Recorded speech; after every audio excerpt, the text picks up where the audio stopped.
Today is August 7th, 2026. Taking some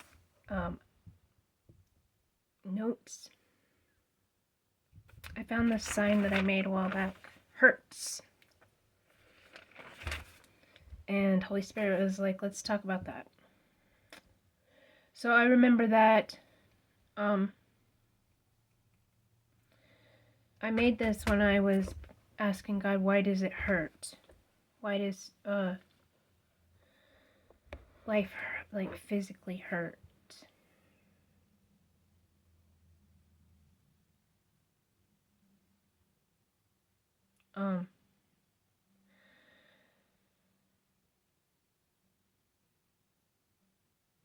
And this is what the Holy Spirit said, because of hurt, it hurts. It hurts because of hurts, because of the hurts. In part. So hertz is a unit of frequency equal to 1 cycle per second. Okay. So why would hertz cause pain? This kind of hurts. The unit of frequency. And because specific frequencies trigger the brain's emotional distress centers, which affect our structure and causes nerve and muscle contractions. So it causes emotional distress. Humans are emotional beings. Okay, and then at the end of that, Holy Spirit said this to me. Remember, Jacob changed his flock by looking at patterns. And that's found in Genesis 30. Okay, so next, I had a couple questions, as I often do, because I'm a curious little bugger. Oh, like made in China.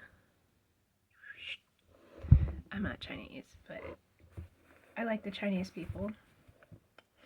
Alright, anyways, let's get back on target here. So, I asked God, so is it important what is in a person's cup?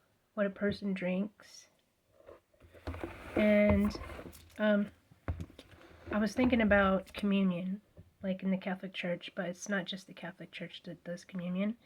Every religion does communion, including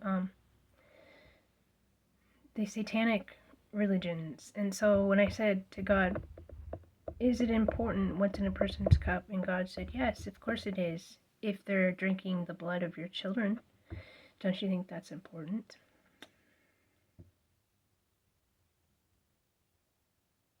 So from 2 Kings chapter 17, verse 16, it says, they deserted all the commandments of the Lord their God. They made themselves 2 metal idols, cast it in the shape of calves, and made a sacred pole. They bowed down to all the heavenly bodies. They served Baal. They burned their sons and daughters alive. They practiced divination and sought omens. They gave themselves over to doing what was evil in the Lord's eyes and made him angry. So the Lord was therefore very angry at Israel. He removed them from his presence. Okay, so is that to say that all of communion is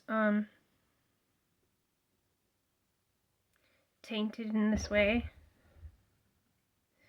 Well, from my perception, if communion is your way to get God to bless you, that is tainted way of thinking, because Jesus is the only blessing that is good enough. Us replicating something other than that, faith. So our faith is all that's needed, and when we replicate that in rituals, then people who are not even having faith can just slide by on like some ritual. As if we can trick God. Do you think we can trick God? I know I cannot trick God. I've tried. I'm sure we've all tried. Ignorantly, usually, but there are people who do it purposely, and they still do, and they've convinced themselves.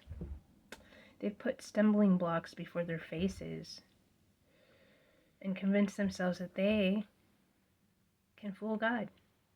They can trick God.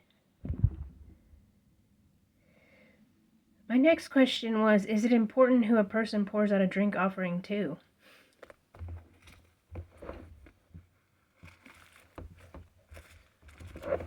Who asks these kinds of questions? Inquiring minds want to know. They're dying to know, in fact.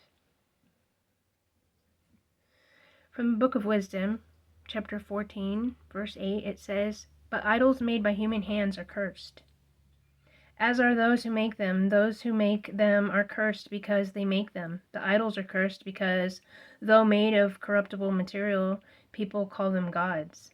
Both are equally hateful to God, the godless craftsmen and the products of their godlessness.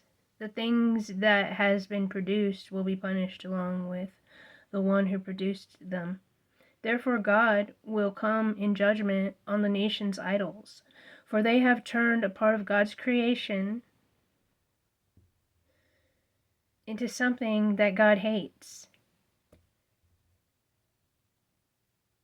How disrespectful. How offensive.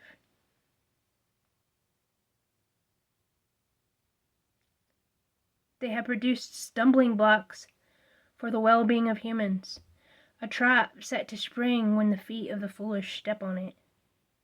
The very notions of idols was the beginning of immoral sexual activity. The invention of idols ruined human life. In the beginning, idols didn't exist, and they won't last forever. They came into the world through empty-headed imaginings of humans, therefore, they'll come to a quick end.